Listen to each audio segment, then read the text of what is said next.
do the slide and one more. This is a study of Novolog. This is variability. So we talk about a lot of different concepts. If you go home and try all these things I'm telling you, you'll be swearing my name like you wouldn't believe. So this particular study showed that if you do one thing, whether it's the insulin, the food, the activity, on one day, and the next day you do the exact same thing, you can have up to 20% difference in your blood sugar.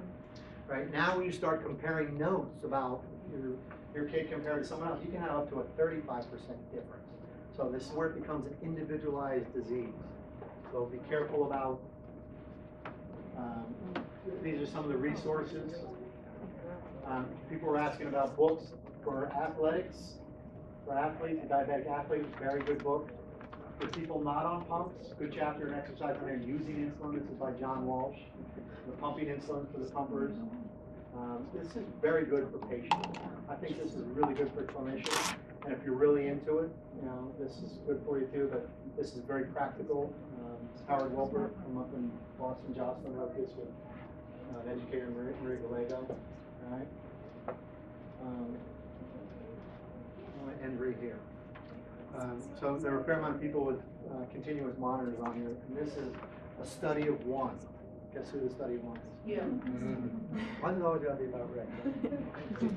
So I was on a Stairmaster and I did the highest intensity. The blue line is my sensor. The red line is checking with my meter to find out the markers were the same. And a lot of times they're not. This happens to be. That's why you don't get caught up in the numbers, but more the trend. So I would see this that's coming down. So I started at 197 on this, little high, but I was still within a decent range. All right. At the 20-minute mark, I was 170. Is that still okay? Absolutely.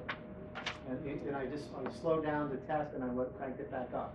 So now at the 30-minute mark, I'm at 117. Is that okay? It's okay, but you're low. Probably not. I like to be at, as an aerobic exercise, I like to be at about 150. So now I'm at 117. And yeah, now I had three numbers to compare. And now I'm looking at the sensor saying it's going down. This line here, I just lost the signal. But well, here's what I did. I ate 15 grams of carbs. Right? At the 40-minute mark when I finished, I still dropped. I was 81, even though that I had this. If I didn't eat at this mark, I would have had to stop. I would have had a low blood sugar. And then afterwards, I did a 50% decrease on my basal over 8 hours, but it was climbing. And I didn't check it up, check in the middle of the night. I woke up with a 188, higher than I'd like. But if I woke up with a 130 or 140, I would have been fine with that. And I did exercise at night on this. When the monitors, the continuous glucose monitors can do this on a regular basis, we have something. It's not there yet. It's not ready for prime time.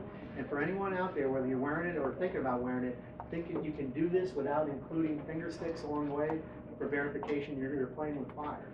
Because they're new. Each generation's a little better. The FDA says absolutely not to replace finger sticks. But I see a lot of people. I consistently test my blood sugar since diagnosis 8 to 10 times. Now being on a monitor, and the one I'm wearing right now is pretty accurate. I'm probably down to 4 to 6 times a day. But I'm not, especially with extreme numbers, I am not acting on it unless I'm verifying it with my meter. Okay? And that's it.